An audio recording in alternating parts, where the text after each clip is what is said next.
Hello, I'm Trisha G, Java champion and developer advocate. I can't even say that word for JetBrains. We're here at Devoxx Belgium, the original and best Devoxx, for night hacking. And we are not going to talk about women in technology. Anyway, introduce yourself. My name is Amelia from Tommy Tribe, Operations and Finance. Love Devoxx Belgium, love Stefan and Christine and all the Belgium team. They're amazing. Devoxx rocks. Oh, yeah. Hello, my name's Catherine Beaumont. I work for Voxed. I talked last week about why we need to talk about women in tech, which I guess we'll get on to. Hi, my name is Ixchel Ruiz. I work for Canoe, so I'm based in Switzerland. Chocolate and cheese.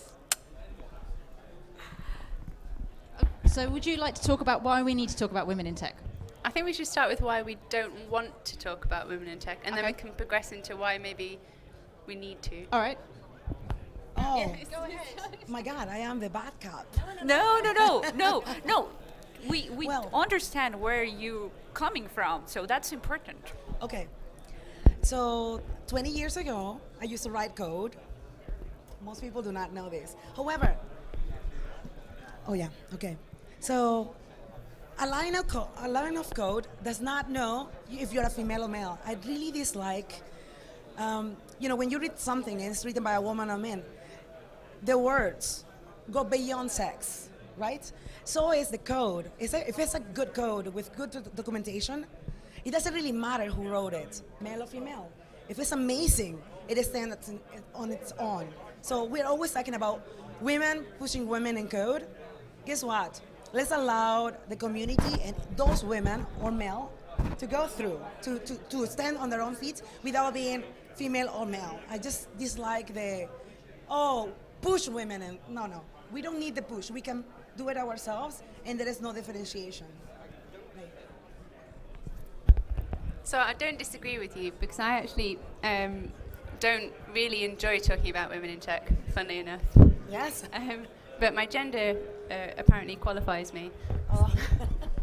So one of the reasons why I feel uncomfortable talking about women in tech is the same reason as you. So one of my all-time idols is my older brother, Ben. And we grew up together, and he pretty much brought me up, and he's a Python programmer now for the Met Office. And when we were growing up, I never felt like there was anything that I couldn't do that he did, apart from astrophysics, which is beyond me. But he never made me feel like that, and no one made me feel like that who was important in my life. It was only in my first tech job where I was made to feel different. And the reason was, it was an awful job.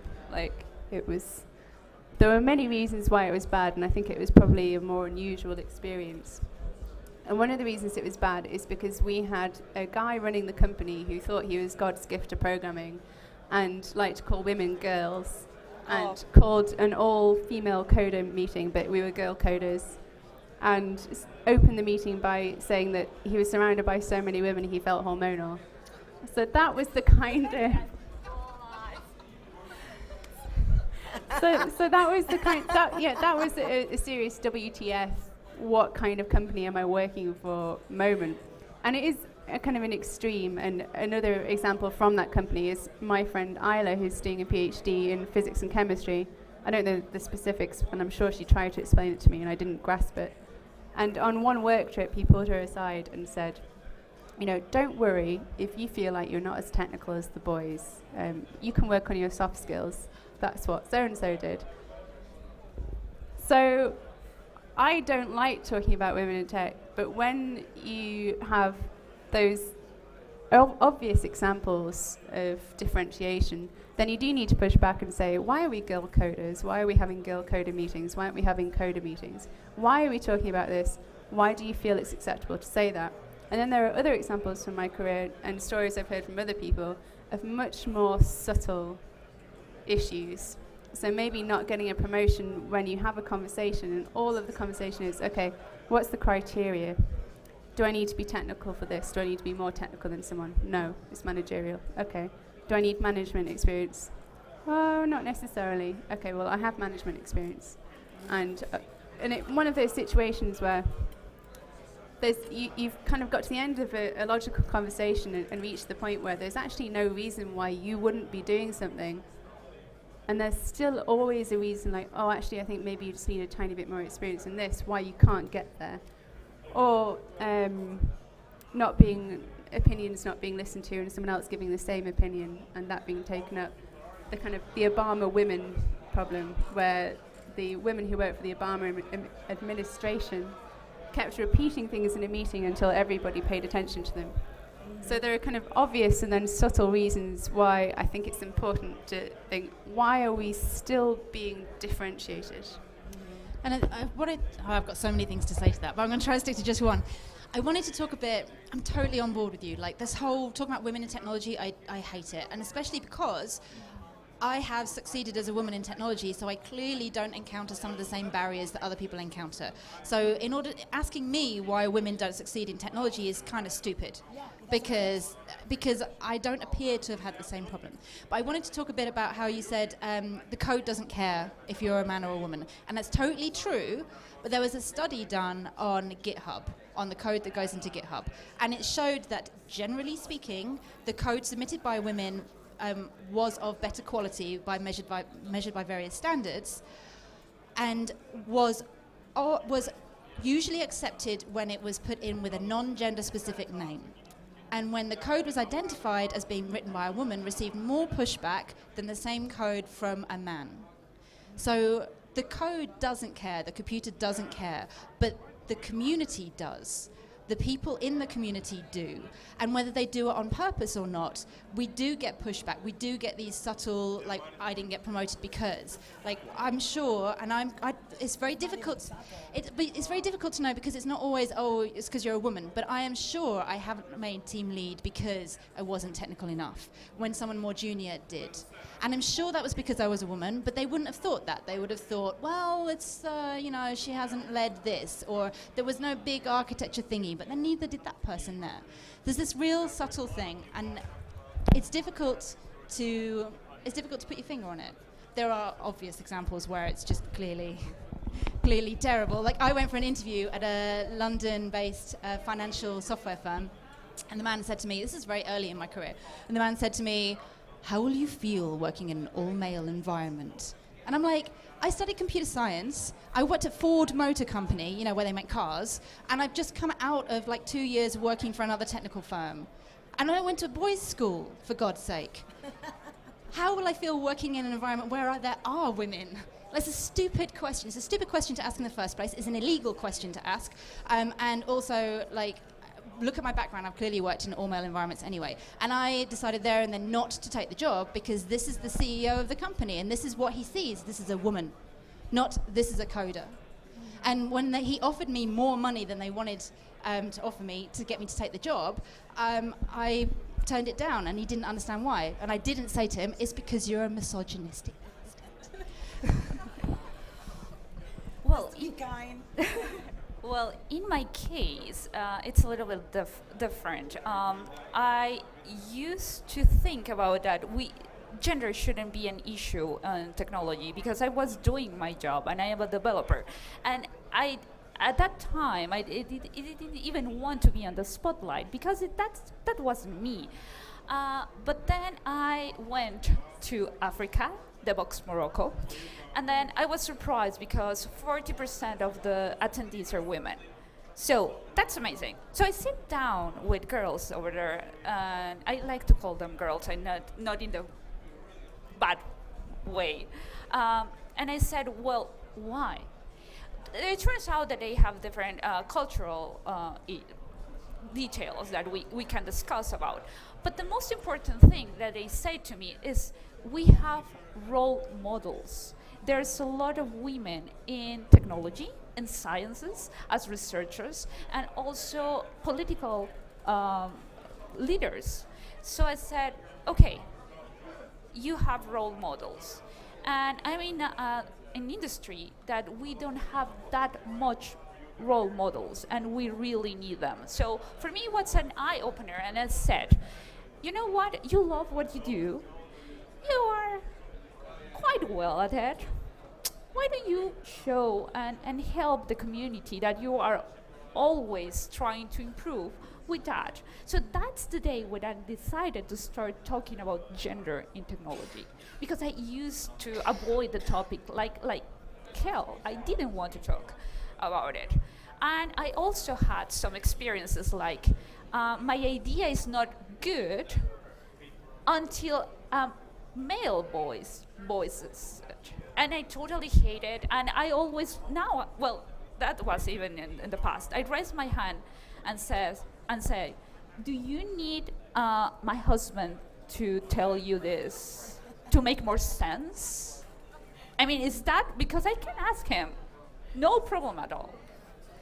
And then they notice, and I think as a woman, I also talk before, because people were trying, like, pushing me, go talk, go be a speaker, and I was like, I already have so much pressure, because I already have to face people that, you know what, you should, I don't know, be a manager, a project manager, and I was like, no, I like to code, you know, I like to be there, yeah.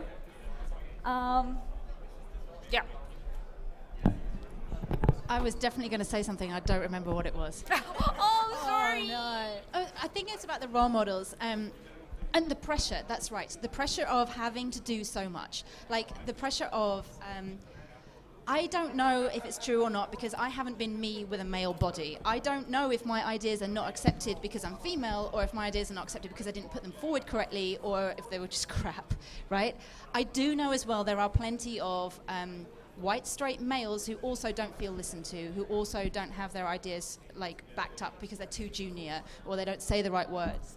I do know that women and minorities need sponsorship to get managerial positions, not mentoring. They need a male in position of power to say, this is Trisha, she does know what she's talking about. We should consider her for promotion. And that happens for men, and it doesn't happen for women. Women get mentored, and mentoring is where you teach a woman something. But sponsoring is where you put her forward and say, she already knows her stuff. Like, she is good enough to be promoted. And this is what we're missing. And this is actually where it's important to get the men involved, because we need senior men to sponsor women, because we're so busy. We're trying to be role models for other women. We're doing our day job. We might be possibly working harder at our day job than our peers because we are never listened to or whatever, because we can't tell whether that's true or not. But we're working very, very hard. We can't just keep trying to learn more and be better and mentor these people without sponsors and champions on our sides saying she's doing a good job. She needs to be not pushed. She needs to be promoted now. She needs to be talking at this conference. You need to be reading her blog. And that's something that men can do for us, which is why these conversations are useless if we give them to women again and again. We need to be having these conversations to men. Men are always asking me, what can I do? I know most of the men in the community that I know are really odd about this subject because they feel like they do want to do something. They don't want to be excluded. They want to do something to help us. They don't know if they're doing something wrong or what they can be doing. And if we keep talking to like women's groups about women's problems, it's not going to help us, and it's not going to include these people who really can help us. We need to get these men on board. Like, they want to do something for us. Yeah, it seems, and it actually seems that when in a conference you have a panel or a session that says women in tech or push, that gets deterrence from attendees, because it's not, the message gets lost in the complaining. It's not that we complain, but it's not focused on the issue, right? It just gets you say, attendees might think, oh yeah, they're going to complain about not being listened to, or, you know, and all the speakers are going to be women. It needs to be much more inclusive. Avoid the words women in tech. It just needs to be stronger. Just like when we were talking the other day, and you asked me, why is X not a Java champion? Seriously, when are we talking this? A Java 1. Yep. Let's do this. Done. Is that what we're going to end on? No, We should all be Java champions. Yes. Just give me about 15 years. I'm not there yet. No, but that's precisely the difference between not always just men and women, but like people who have to fight hard for recognition, be they from some minority or some underprivileged background, and the privileged, is that the underprivileged always feel like I'm not ready. And the privileged go, I will do it until someone tells me I'm not ready. Like no one's going to tell you that you're ready. No one's, and if someone pushes back and says to you, you're not ready, then you can stop. But no one's going to tell you, you should do it now. Yeah, that's the time. Okay, I'll be a champion too. Okay. All right. Thank you, everyone. Okay, thank you.